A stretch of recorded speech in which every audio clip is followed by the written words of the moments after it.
السلام عليكم ورحمة الله وبركاته. أعوذ بالله من الشيطان الرجيم. بسم الله الرحمن الرحيم.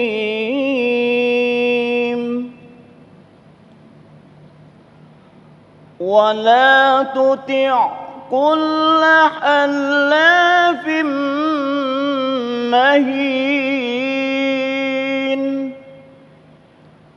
هماز مشاء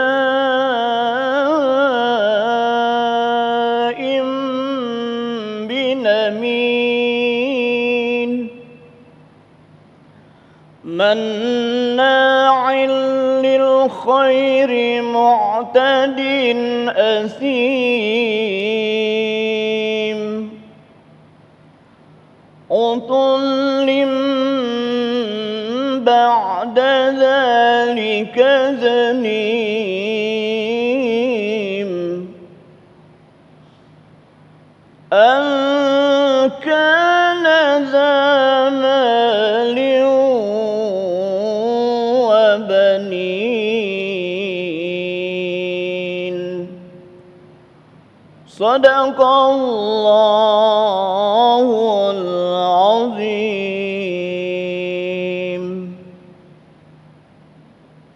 Assalamualaikum warahmatullahi wabarakatuh. Assalamualaikum warahmatullahi wabarakatuh. Alhamdulillahirabbil alamin. Allahumma shalli ala sayyidina Muhammad wa ala ali sayyidina Muhammad. Segala puji bagi Allah yang kembali mempertemukan kita dalam majelis ilmu Damai Nusaku, dan alhamdulillah dalam kesempatan kali ini kita bisa bersiaran secara langsung dari Masjid Al-Ikhlas Cilandak, Jakarta Selatan, di mana alhamdulillah dalam tahun ini Yayasan Masjid Al-Ikhlas akan melaksanakan miladnya yang ke-55. Tentu saja kita berdoa bersama akan memberikan manfaat bagi negeri yang kita cintai ini. Dan pemirsa yang dirahmati Allah, dalam kesempatan kali ini kita akan mengangkat sebuah tema yang sangat menarik sekali, yaitu menikmati keuntungan di atas kegaduhan. Inilah tema yang akan dibawakan oleh guru-guru yang telah hadir bersama kita, Ustadz Syauqi MZ dan Ustadz Zaki Mirza. Seperti biasa juga pemirsa, bagi Anda yang ingin mengajukan pertanyaan, Anda bisa mengirimkan melalui Instagram di @damai_tv1. Inilah Damai Indonesiaku yang dipersembahkan oleh Sarung Wadimor, tentu sarung kita. Selamat mengikuti.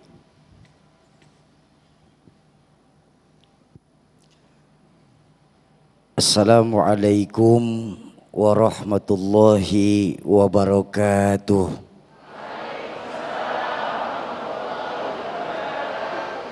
Bismillahi walhamdulillah. Wassalatu wassalamu ala rasulillah Sayyidina wa maulana Muhammad ibn Abdillah wa ala alihi wa ashabihi wa man tabi'ahu wa wala. La haula wa la quwwata illa billah, amma ba'du. Para alimil ulama yang saya muliakan, wabil khusus guru saya Mukarram Ustadz Zaki Mirza, ada Ustadz Agung, bapak-bapak, ibu-ibu pemirsa Damai Indonesiaku TV1 yang berbahagia. Sekarang ini banyak orang bisa memberi contoh, tapi sedikit orang yang mampu menjadi contoh. Sekarang ini banyak orang yang menari di atas penderitaan orang lain dengan dalih perut.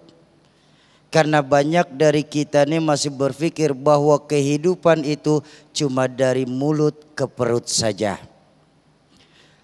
Bahkan tanpa kita sadarin justru kita terjebak pada pergunjingan-pergunjingan yang tidak terlepas dari provokasi-provokasi tanpa kita sadarin. Imam Ibnu Katsir pernah mengajarkan bahwa an-namimatu ala qismain. Yang namanya namimah, bergunjing itu ada dua jenis ya. Taratu takunu ala wajhi tahrishi bainan nas. Terkadang yang namanya namimah itu bisa berupa provokasi antara orang-orang dan menceraikan hati kaum muslimin lainnya. Ini yang berbahaya sekarang ini. Dengan dalih mencari keuntungan belaka, kita korbankan orang lain dalam kehidupan kita. Makanya tadi benar kita punya qori membacakan ayatnya, wala tuti' kulla hallafin mahin. Dan janganlah kamu ikuti setiap orang yang banyak bersumpah lagi hina. Hammazim masya'in bin namim, yang kian kemari kian menyebarkan namimah di antara kita. Bapak Ibu pemirsa Damai Indonesiaku TV One yang berbahagia, saat ini rasa-rasanya untuk mencari seseorang yang jujur untuk ngurusin orang lain itu agak susah rasanya. Kenapa bisa begitu? Karena kebutuhan kita akan dunia sehingga kita melupakan adanya Allah dalam kehidupan kita. Bukankah baginda Nabi sendiri mengajarkan bahwa hakikat ibadah yang paling baik adalah beribadahlah kamu seolah-olah kau sedang melihat Allah. Tapi kalaupun kita sedang tidak melihat Allah, maka yakinlah Allah yang akan melihat kita. Ini loh hakikatnya. Sedangkan saat ini seolah-olah tingkat keimanan kita kepada Allah sudah mulai lentur, bahkan luntur. Banyak di antara kita yang menghalalkan berbagai macam cara, yang penting tujuan tercapai. Sikat ke atas, sikut kanan kiri, injak bawah, apapun dihalalkan asal tujuannya tercapai. Ini yang bahaya. Bukankah yang namanya provokasi itu adalah dosa yang sangat besar buat kita? Bahkan guru saya pernah mengajarkan sebuah maqalah, annamamu syu'mun la tanzilur rahmah ala qaumin huwa fihim. Sungguh tukang namimah atau adu domba di antara kita adalah racun yang membuat satu kaum tidak mendapatkan rahmah dari Allah selama ada mereka di dalamnya itu.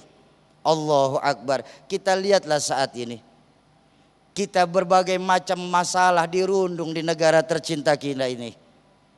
Di lain sisi ada yang mencari keuntungan di atas penderitaan orang lain. Apakah itu pantas buat kita sesama muslim? Bukankah baginda Nabi mengajarkan bahwa muslim satu dengan muslim lain itu ibarat satu tubuh, yang ketika satu merasa sakit, yang lain pun gak akan merasa diundang untuk ikut turut berduka. Bukan malah kita mencari keuntungan di dalamnya. Bagaimana yang penting asal kami mendapat untung. Makanya sudah waktunya sekarang kita sesama umat Islam ini saling asah, asih dan asuh. Ayo kita luruskan shaf, kita rapatkan barisan. Sungguh baginda Nabi mengajarkan hanya domba yang terlepas dari kawanannya lah yang menjadi santapan para serigala-serigala tersebut. Bapak Ibu jamaah pemirsa TV One Damai Indonesiaku yang berbahagia, baginda Nabi mengingatkan kepada kita semua bahwa inna syarara ibadillah min hadhil ummah al-masya'una bin namimah. Seburuk-buruknya hamba Allah adalah orang yang suka melakukan namimah atau adu domba di tengah-tengah kita. Tanyalah kita pada diri kita saat ini, Pak. Kemunduran Islam yang terjadi belakangan ini mungkin juga karena adanya sifat-sifat munafik yang sudah tertera dalam diri kita. Ketika agama kita lagi dihina, di mana posisi kita? Ketika baginda Nabi sedang dilecehkan, di mana posisi kita? Bukankah semua kita pasti akan dimintakan pertanggungjawaban di hadapan Allah? Sebagaimana dalam Al-Quran Allah mengingatkan, al-yawma nakhtimu ala afwahihim wa tukallimuna aydihim wa tashhadu arjuluhum bima kanu yaksibun. Saat itu mulut kita dikunci, tangan kita berbicara, kaki kita bersaksi atas apa-apa yang sudah kita lakukan di bumi Allah ini. Ayo Bapak Ibu, sekarang udah waktunya lagi kita jangan bicara soal saya, Sudah waktunya sekarang ini umat Islam bicara soal kita. Capek kita diadu domba dengan sesama kita umat Islam. Sementara mereka yang di sana malah menari-nari di atas penderitaan kita sebagai masyarakat Indonesia ini. Bukankah sebagai muslim kita diikat dengan akidah? Kita mengarah ke arah yang sama, menyembah Allah Tuhan yang sama, melakukan gerakan yang sama, mengikuti manasik Nabi yang sama, bahkan dengan bahasa yang sama sebagai muslim. Tapi jangan sampai lupa, sebagai bangsa kita sudah kontrak mati lewat Sumpah Pemuda, kita mau bersatu nusa, satu bangsa dan satu bahasa. Itulah Indonesia. Tapi bukankah akhir-akhir ini banyak di antara kita justru mencari keuntungan di atas penderitaan orang lain? Di mana nurani kita sesungguhnya sebagai muslim yang katanya sejati di hadapan Allah Qadir Rabbul Jalil? Bapak Ibu jamaah ma'asyiral muslimin, penonton TV One Damai Indonesiaku yang berbahagia, ada sebuah teguran keras dari baginda Nabi untuk kita semua umat Islam. Apa teguran keras tersebut? Baginda Nabi bersabda, "Idza azzamat ummatid dunya nuzi'at minhu haibatul Islam." Jikalau umatku sudah cenderung lebih mencintai dunia ini, dalam riwayat lain disebutkan dinaron wa dirhaman, baik secara materialistis, maka akan dicabut kehebatan Islam dalam dirinya. Ayo kita jaga kesamaan kita sesama umat Islam khususnya. Terima kasih Bang Agung. Baik, terima kasih Ustadz. Itulah tadi pemirsa yang dirahmati Allah, sebuah mukadimah yang insya Allah nanti menjadi bahan kita untuk berdiskusi pada segmentasi selanjutnya. Untuk itu persiapkan pertanyaan-pertanyaan Anda, kita akan jawab selepas pesan-pesan berikut ini. Damai Nusaku yang dipersembahkan oleh Sarung Wadimor, tentu sarung kita.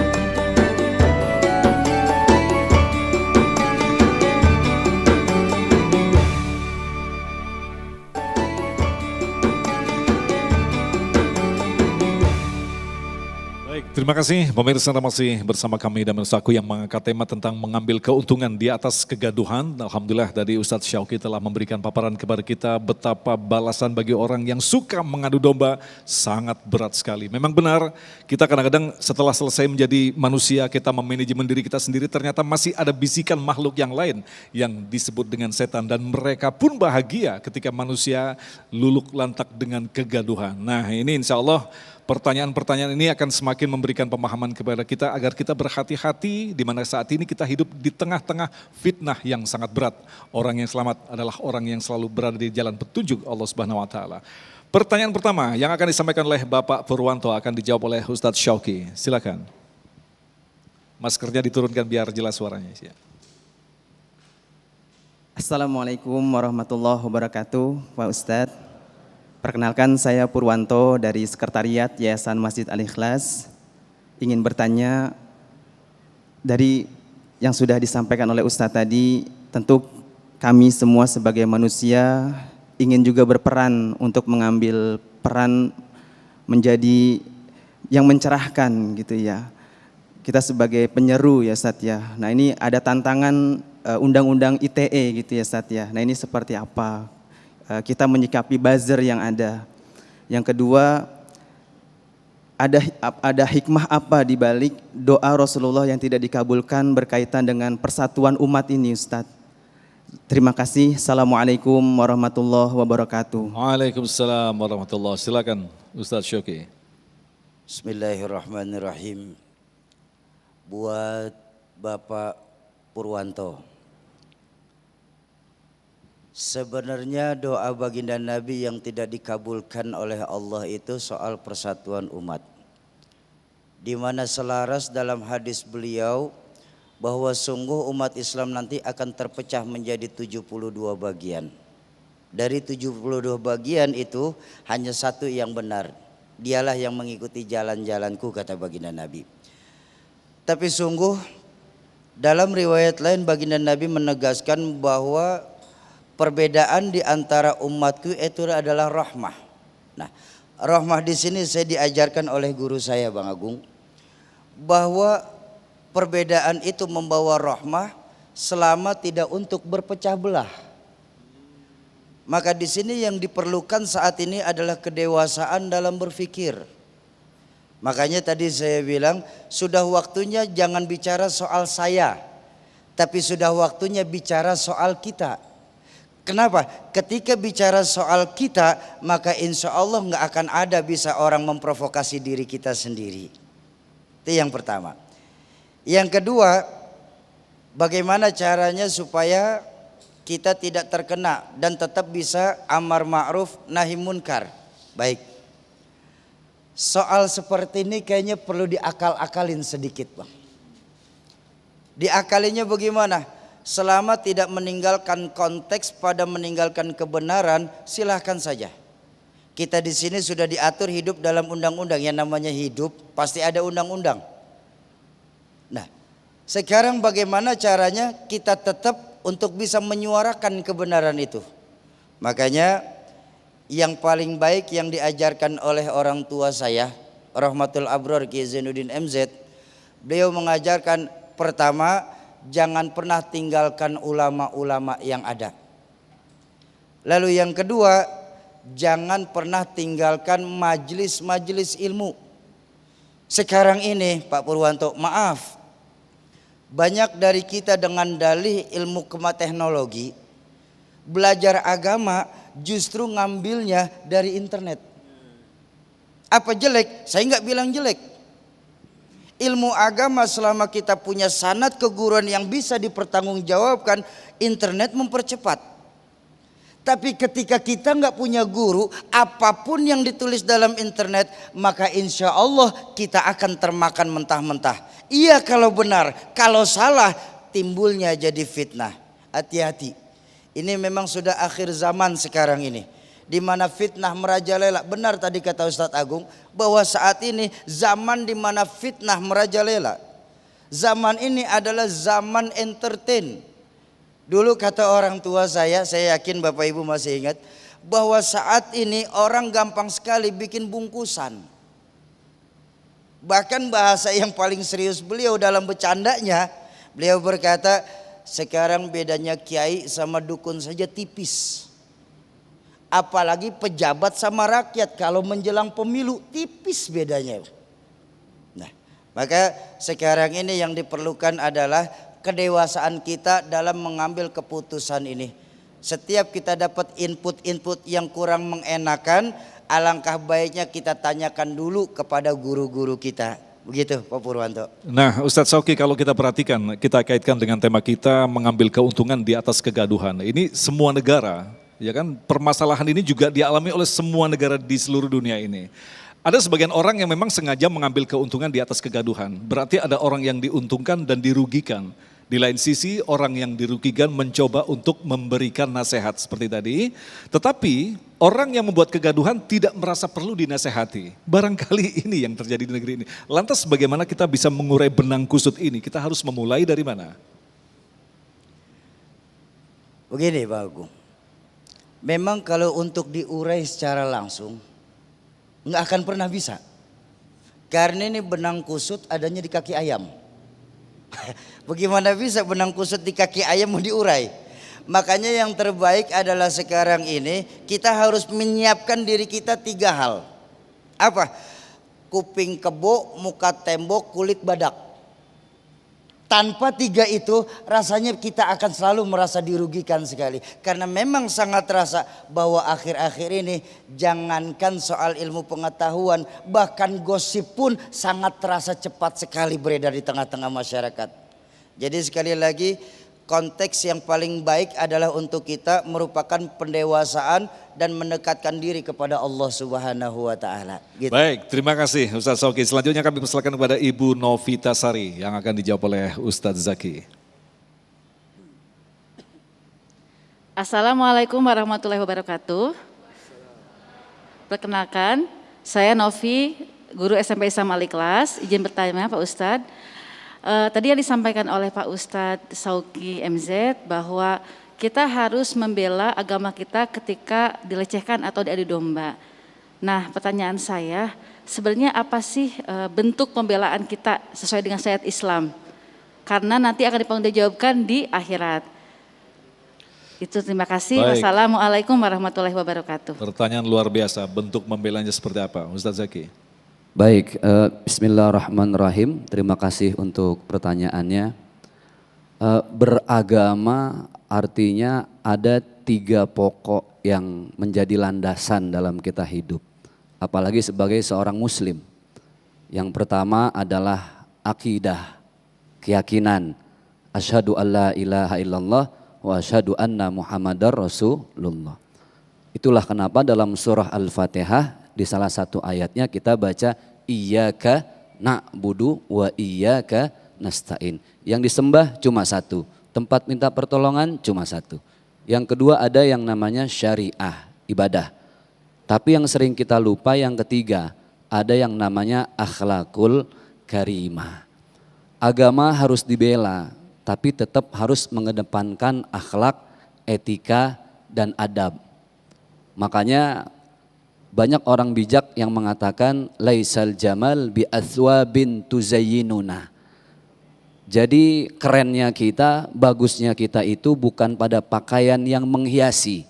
Walakinnal jamal jamalul ilmi wal adab. Tetapi yang namanya keren itu ada 2 hal. Pertama ilmu, yang kedua adab. Ini kadang kita ngebela agama nggak pakai ilmu, nggak pakai adab. Betul nggak?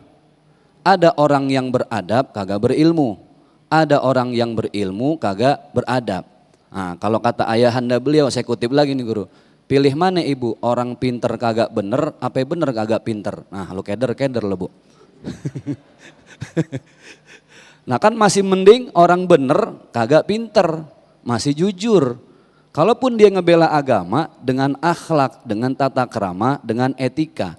Jadi kalau ngomongin masalah buzzer, ini orang-orang yang pinter loh. Dahsyat, pinter. Bagaimana nggak pinter, toh mereka juga menguasai teknologi. Cuman tadi, kalau urusan bener itu urusan akidah, syariah, akhlak. Saya yakin buzzer-buzzer sholat juga kok. Syahadat baru lahir aja udah diazanin, kan begitu. Sholat ya sholat, tapi kan banyak nggak orang yang sholatnya rajin, tapi ngomongin orang juga rajin? Banyak ya? Banyak nggak orang yang sholatnya rajin, tapi nyebarin hoax juga rajin? Banyak. Ustadz, kalau nyebarin hoax itu masuk sorga nggak kira-kira? Masuk sorga, cuman sorganya juga hoax. Gitu ya. Sorganya abal-abal. Nah jadi kalau mau ngebela agama tetap satu yang kita lihat adalah kedepankan akhlak. Itulah yang dilakukan oleh baginda Rasulullah Sallallahu Alaihi Wasallam.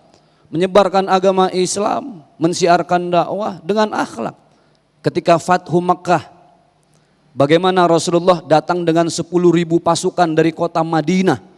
Pasukan militer yang besar. Kalau saat itu Rasulullah mau membumi hanguskan kota Makkah, selesai. Tapi kan Rasulullah lebih memilih damai dengan akhlak.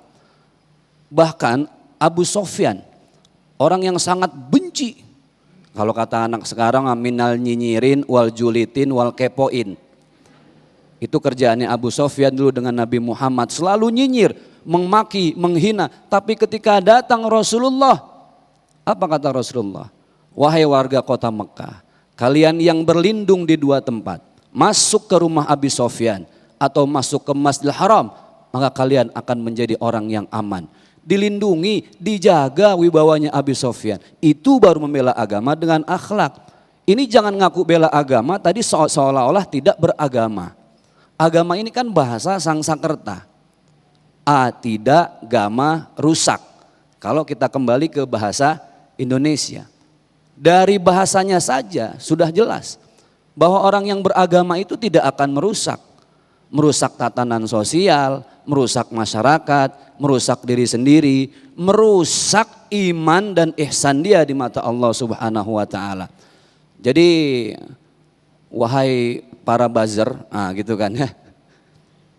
Janganlah kita ini hanya sekedar urusan dunia, tapi kita lupa bahwa segala sesuatu itu akan dihisap oleh Allah. Maliki yaumiddin. Kita bisa lari, koruptor bisa lari dari pengadilan dunia. Misalnya, ternyata hukum tidak ditegakkan secara adil. Tetapi ingat, di akhirat nanti di padang mahsyar Allah sudah berjanji, "Fama ya'mal mithqala dzarratin khairan yarah wa ma ya'mal mithqala dzarratin syarran yarah." CCTV di mana-mana sekarang, tapi pasti ada blank spot pada titik tertentu. Kita lupa bahwa ternyata ketika kita dalam janin ibu 4 bulan, bulan keempat itulah Allah menitipkan CCTV. CCTV-nya Allah apa Ustadz? Jantung yang berdetak, nadi yang berdenyut, mata yang berkedip, kaki yang melangkah. Itulah CCTV-nya Allah. Mau kabur kemana? Selama masih kita hidup, jantung masih berdetak, maka aktiflah CCTV Allah.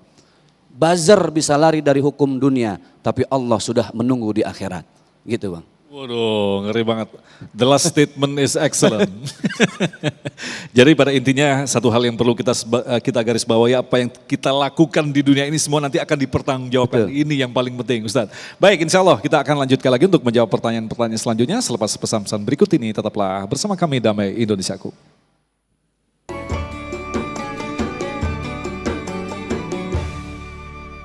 Terima kasih pemirsa, Anda masih bersama kami Damai Indonesiaku. Dalam segmentasi berikut ini Ustadz Zaki akan menjelaskan kita bagaimanakah ancaman bagi orang yang suka mengadu domba. Silakan Ustadz. Baik, bismillahirrahmanirrahim. Alhamdulillah, assalatu wassalamu ala rasulillah, amma ba'd.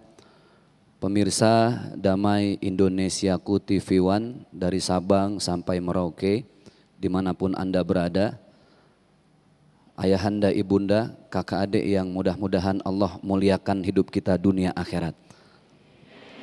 Kalau lagi ngomongin kemuliaan dunia akhirat, kayaknya menjadi satu anugerah yang paling mahal, kado terindah ketika Allah muliakan hidup kita dunia akhirat.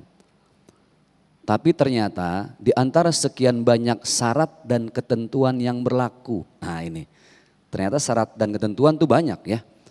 Bahkan dalam urusan untuk meraih hidup bahagia dunia akhirat ada syarat dan ketentuan. Lalu bagaimana dengan orang yang selama ini menjadi provokator, buzzer, mengadu domba? Rasulullah sudah menegaskan, wa qala Nabi SAW, beliau bersabda, la yadkhulul jannah nammam. Tidak akan masuk surga orang yang selalu mengadu domba. Ini kalau kita pikir-pikir binatang tuh kasihan juga ya. Sering difitnah. Yang diadu manusia, yang difitnah domba. Betul nggak Bu? Yang difitnah manusia, kemudian yang difitnah lagi kambing. Makanya ada istilah kambing hitam. Yang oon manusia, yang difitnah udang. Makanya dibilang otak udang. Kasihan binatang sering difitnah. Ya udahlah, mudah-mudahan mereka sabar semua ya. Dan di antara sekian banyak syarat dan ketentuan, satu, ini juga disampaikan oleh baginda Rasulullah SAW. Kalau tadi kan Rasul menyampaikan tidak akan masuk surga orang yang mengadu domba. Dalam hadis yang lain, Rasulullah SAW beliau bersabda, wa qala Nabi, dalam hadis yang diriwayatkan oleh Ibn Abbas, al-jannatu mustaqatun ila arba'atin. Kalau tadi kan orang yang gak masuk surga tuh, ternyata ada 4 golongan yang dirindukan oleh surga. Bayangin, bukan manusianya yang rindu, tapi siapanya yang rindu? Surga. 4 golongan yang dirindukan oleh surga. Yang pertama, talil Quran. Orang yang baca Al-Quran dan dia mengamalkannya. Pertama. Yang kedua, wahafizil lisan. Orang yang menjaga lisannya. Ini yang mau kita bahas. Yang ketiga, wa mut'imil ji'an. Orang yang selalu memberikan makan kepada orang-orang yang kelaparan. Yang terakhir, yang sebentar lagi akan kita lakukan, wasaimin fi syahri Ramadan, orang yang berpuasa di bulan Ramadan. Kita fokus pada poin yang kedua. Apa tadi? Hafizil lisan, orang yang bisa menjaga lisan. Pada jawaban tadi ketika ada yang bertanya, saya sudah jelaskan. Pondasi kita itu adalah akidah. Far'uha thabitun fil ardi. Akarnya harus nancep. Pohon Pak, kenapa dia tidak bisa goyang? Karena akarnya kuat. Semakin ke bawah dia menancap, akan semakin kuat juga itu dahan pohonnya. Tetapi ingat, bukan hanya yang diperkuat akidah, tapi ada syariah, ibadah. Makanya kita baca setelah iyyaka na'budu wa iyyaka nasta'in, ayat berikutnya apa? Ihdinas siratal mustaqim. Seperti yang Mas Agung tadi sampaikan. Ya Allah, tunjukkanlah kepada kami jalan orang-orang yang lurus. Jalan orang-orang yang istiqomah di dalam kebaikan. Karena paling susah itu adalah bagaimana kita konsisten dalam kebaikan. Yang ketiga jangan dilupakan, ada namanya akhlakul karimah. Akhlak yang mulia. Berarti orang yang hafizil lisan, menjaga lisan itu adalah bagian dari akhlak. Zaman sekarang yang kudu dijaga bukan cuma lisan Bu, tapi tulisan. Sekarang Ibu jujur ya, jangan ada dusta antara kita. Lebih sering bicara lewat lisan apa chat lewat tulisan? Chat lewat tulisan. Update status lewat tulisan. Kemudian kita komen orang lain lewat tulisan. Maka bukan hanya orang yang mampu menjaga lisan, tapi dia mampu menahan nafsu dalam bentuk tulisan. Buzzer itu tidak hanya dalam bentuk video, tapi dalam bentuk tulisan. Maka merugilah orang yang mampu ketika dia ingin menyebarkan satu berita, memprovokasi, tapi dia berpikir panjang.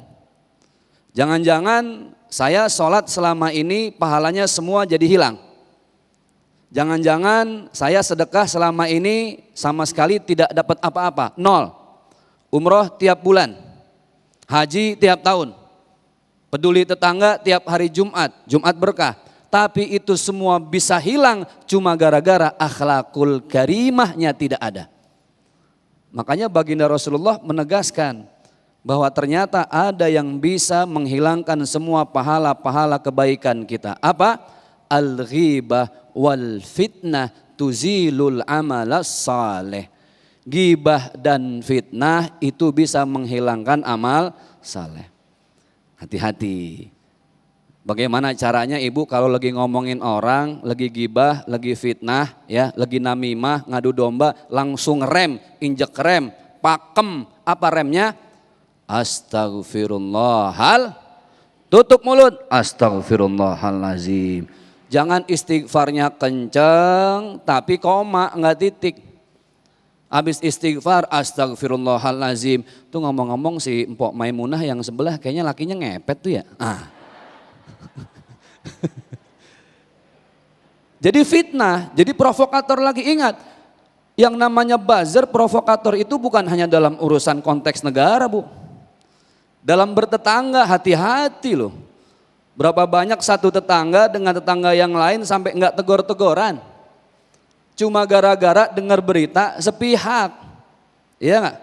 Padahal yang namanya berita itu harus ada klarifikasi, harus ada tabayun. Emang kalau udah urusan emak-emak udah ribet dah. Betul enggak? Maka ada istilah the power of emak-emak. Begini Pak, kita nitip uang sama emak-emak, sama nitip omongan, beda. Bapak nitip uang sama bini, yang udah-udah nyampainya kurang. Tapi kalau nitip omongan sama perempuan, yang udah-udah nyampainya lebay. Kenapa? Karena kita belum ada edukasi, belum ada pemahaman bahwa kita harus jagain sholat kita dengan akhlak. Kita harus jagain pahala sedekah kita dengan menjaga lisan. Al-kalamu yang fudhu ma la tangfudhuhul ibar. Ada sesuatu yang bisa menusuk hati padahal hati tidak bisa ditusuk dengan jarum. Apa itu? Perkataan kita. Maka ada istilah mulutmu harimaumu.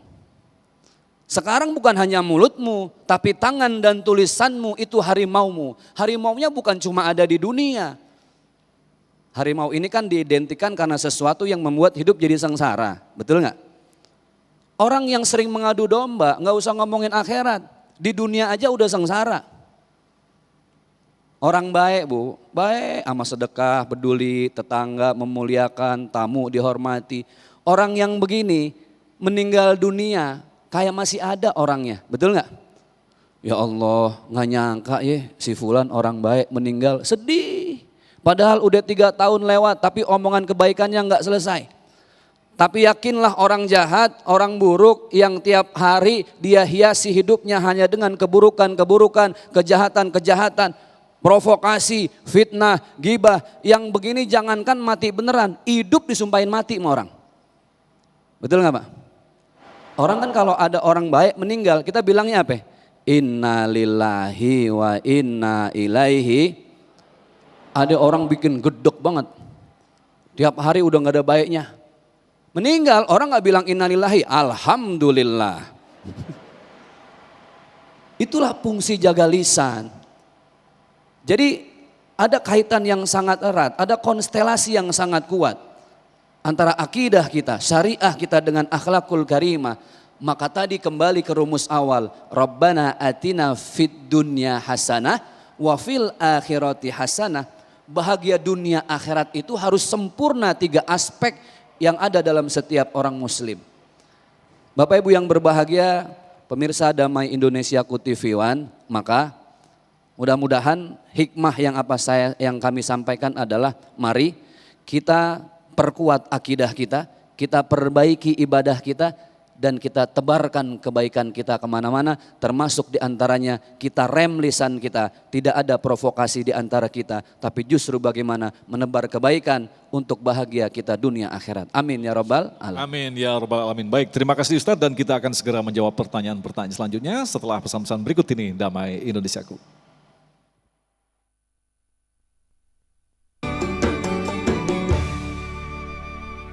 Pemirsa masih bersama kami dan Mesaku, dan kita tiba di segmentasi tanya jawab, dan tadi Ustadz Shoki juga titip pamit begitu ya, karena ada satu hal yang beliau harus betul. Begitu, ada jadwal beliau. Oke. Tapi insya Allah mudah-mudahan jawaban-jawaban dari Ustadz Zaki akan menambah pemahaman kita, yaitu tentang masalah buzzer dan mengambil keuntungan di atas kegaduhan. Waduh, baik. Selanjutnya kami persilakan kepada Bapak Bambang. Silakan. Bismillahirrahmanirrahim. Assalamualaikum warahmatullahi wabarakatuh. Waalaikumsalam. Nama kami Bambang Prayitno, salah satu jamaah di Masjid Al-Ikhlas.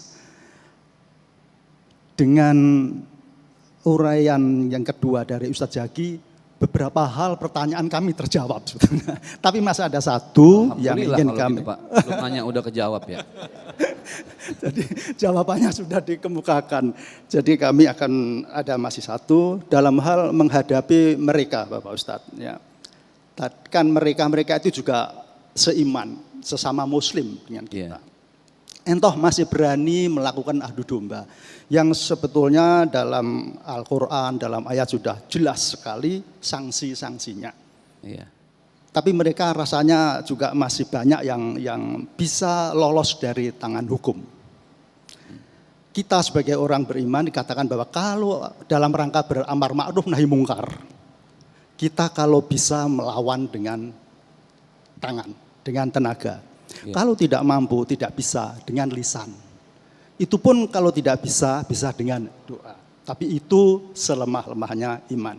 Nah, dalam konteks ini, karena buzzer ini pun juga tadi juga sudah ditegaskan, tidak saja dalam urusan negara politik, tapi juga sesama tetangga di antara kita ini pun buzzer itu bisa mengaku. Betul. Apa selanjutnya yang harus kita lakukan dan kita temukan itu Ustadz, agar kita tetap dalam kaitan dengan sesama saudara, seiman, setetangga, bahkan semajelis ilmu misalnya. Karena tadi Ustadz Zaki juga baru astagfirullah sudah komanya tadi sudah. Iya, betul. Bagaimana Ustadz Zaki, apa yang harus kita lakukan lebih lanjut setelah itu pun sudah tidak bisa dilakukan lagi?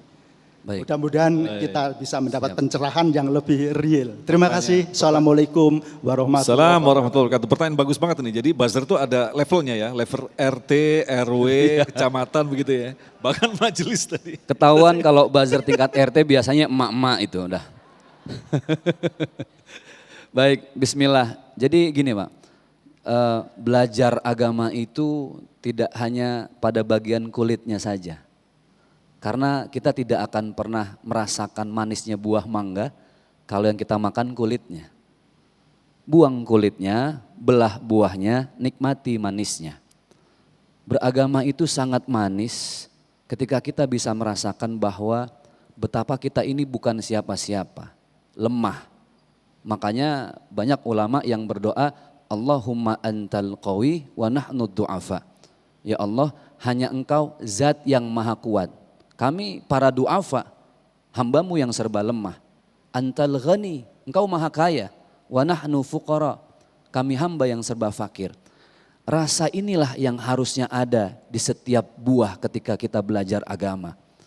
Sayangnya kalau orang beragamanya hanya pada tatanan akidah, muncullah Islam KTP. KTP-nya Islam. Ada lagi yang level lebih tinggi, lebih mendingan sedikit. KTP-nya Islam, tapi sholatnya juga alhamdulillah seminggu sekali. Jumat doang itu juga Pak. Ada yang sholatnya rajin, tapi tadi Masya Allah dia tidak memahami bahwa ternyata Rasulullah itu diutus ke muka bumi ini kan tidak lain untuk menyempurnakan akhlak manusia. Kita ini ingin disempurnakan akhlak kita. Dari sekian banyak akhlak, akhlak mata, akhlak telinga, akhlak kedua tangan, kedua kaki. Yang paling sangat diwanti-wanti oleh Rasulullah itu adalah hifzul lisan, akhlak lisan kita. Ibu sadar nggak kenapa air liur kita dibikin tawar? Pernah kepikiran nggak? Ah boro-boro Ustadz mikirin beras aja udah puyeng. Kenapa air mata dibikin asin? Karena air mata asin berfungsi untuk mengeluarkan kotoran yang ada di mata saat kita tertidur. Itulah cara Allah merawat kita. Pertanyaannya kenapa mulut dibikin tawar?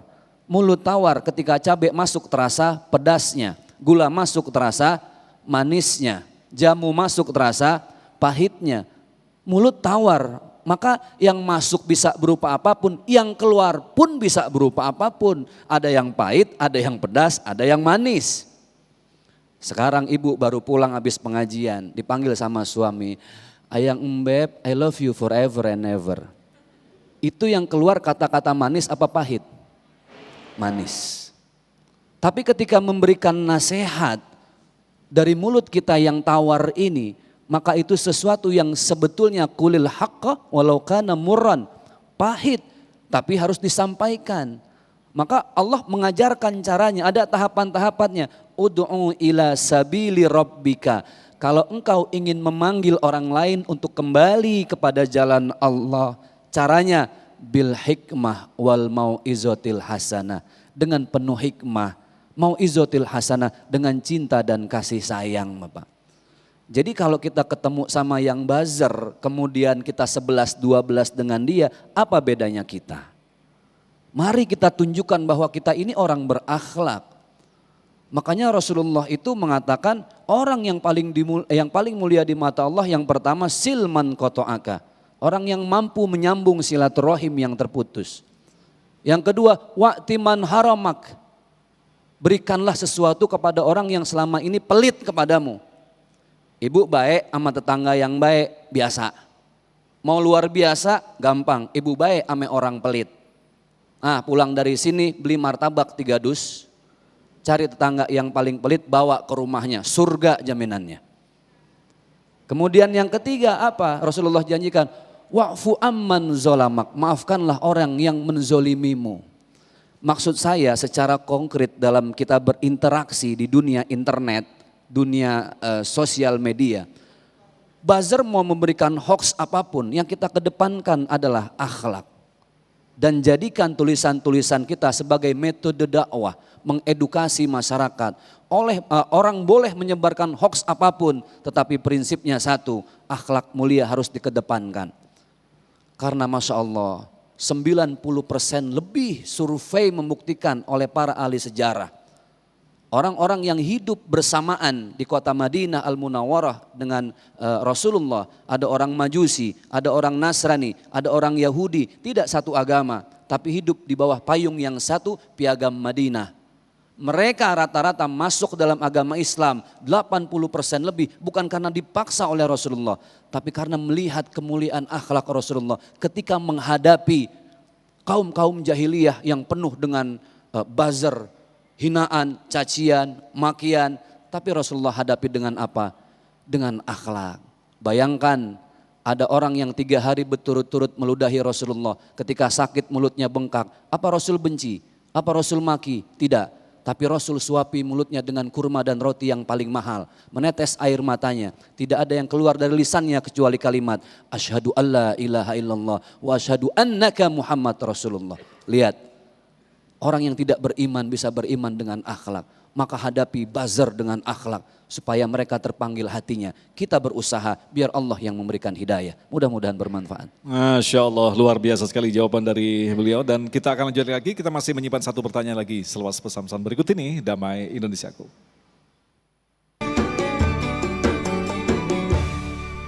Baik, terima kasih pemirsa masih bersama kami Damai Indonesiaku. Kita akan lanjutkan lagi untuk menjawab pertanyaan selanjutnya akan disampaikan oleh Ibu Odi.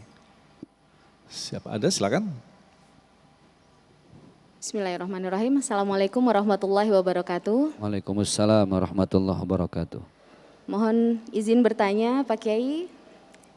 Yang saya ingin tanyakan, bagaimana pendapat Pak Kiai apabila ada keputusan seorang pemimpin yang bersifat kontroversi di tengah keadaan yang sulit.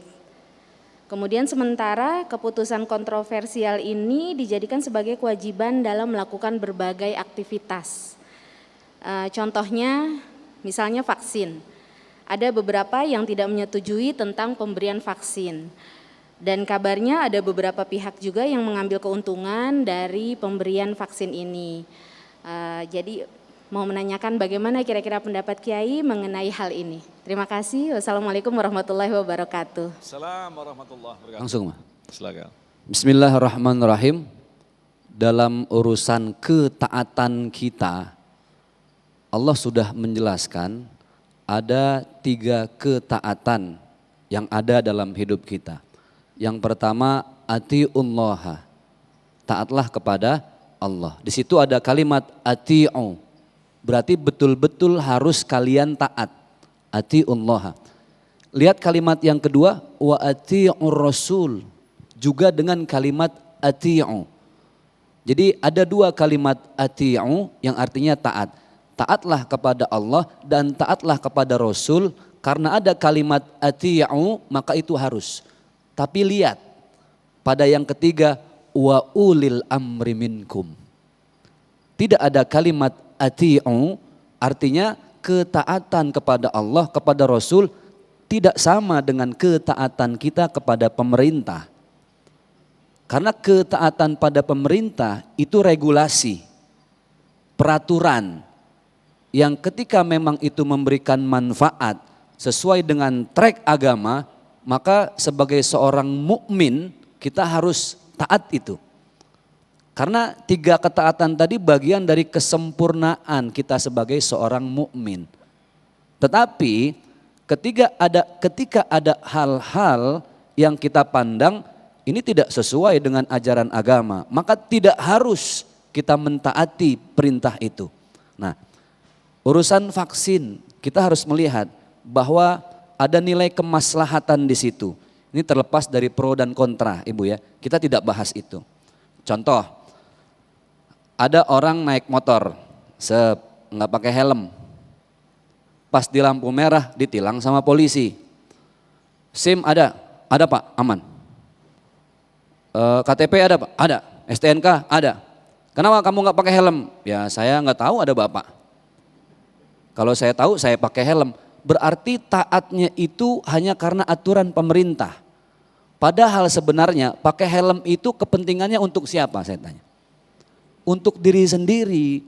Berapa banyak orang pakai kendaraan bermotor tidak dengan safety yang maksimal, akhirnya merugikan diri sendiri, bahkan menghilangkan nyawanya.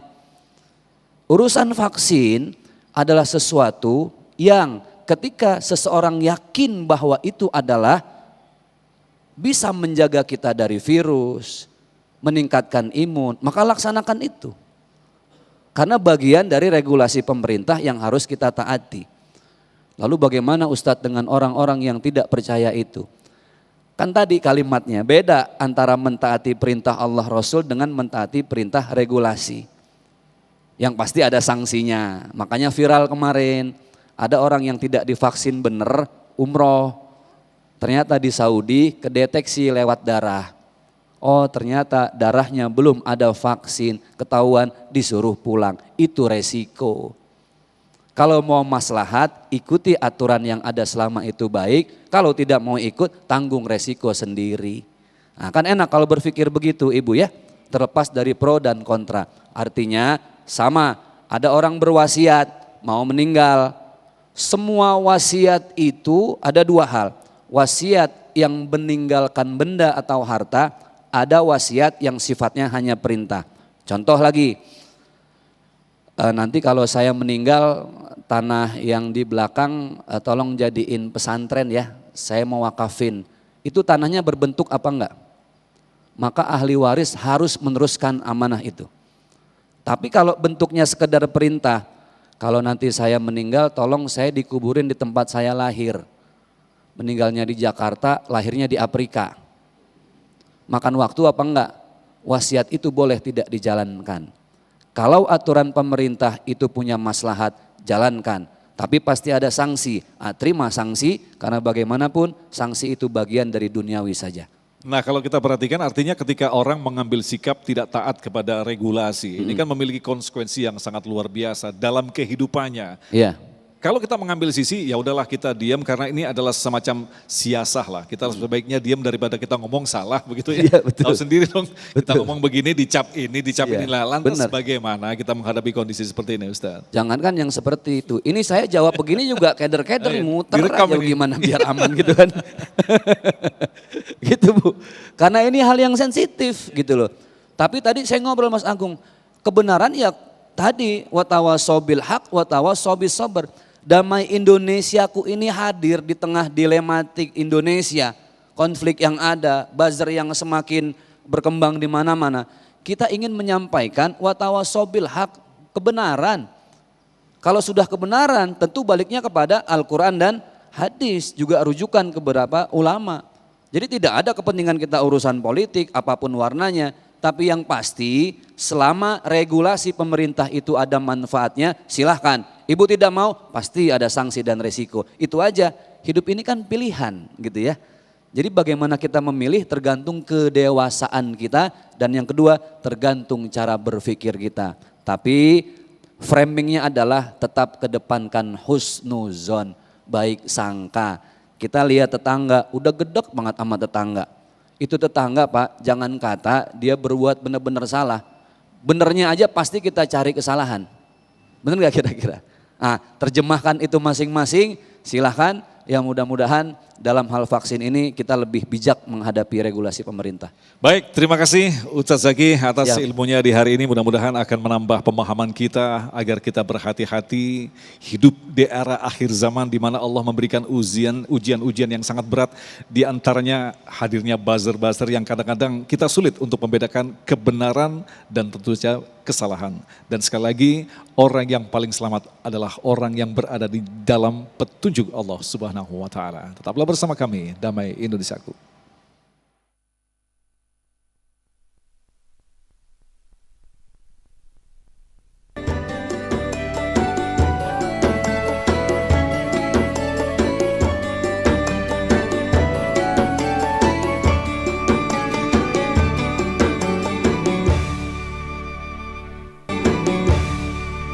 Demikian pemirsa Damai Nusaku untuk hari ini, dan jangan lewatkan besok pada tanggal Senin 28 Februari pukul 20 waktu Indonesia Barat Damai Nusaku akan hadir secara live, yaitu dalam rangka memperingati Isra Mi'raj dengan menghadirkan guru kita Habib Ahmad Al-Kaf, Kiai Haji Khalil Nafis dan Mamah Dede dengan tema hikmah di balik peristiwa Isra Mi'raj. Agung Izul Haq dan kerabat kerja Damai Indonesiaku serta pendukung acara ini Sarung Wadimor, tentu Sarung kita mengucapkan terima kasih atas perhatian Anda.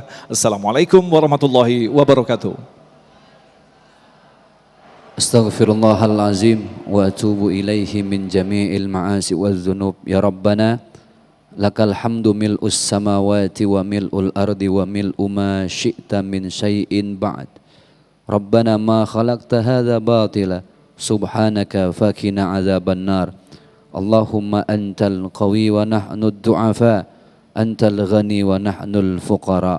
Rabbana la tu'akhidna in nasina aw akhta'na. Rabbana wa la tahmil alaina isran kama hamaltahu ala alladhina min qablina. Rabbana wa la tuhammilna ma la taqata lana bih wa'fu anna waghfir lana warhamna anta maulana fansurna 'alal qaumil kafirin. Rabbana atina fid dunya hasanah wa fil akhirati hasanah wa qina adzabannar walhamdulillahi rabbil alamin.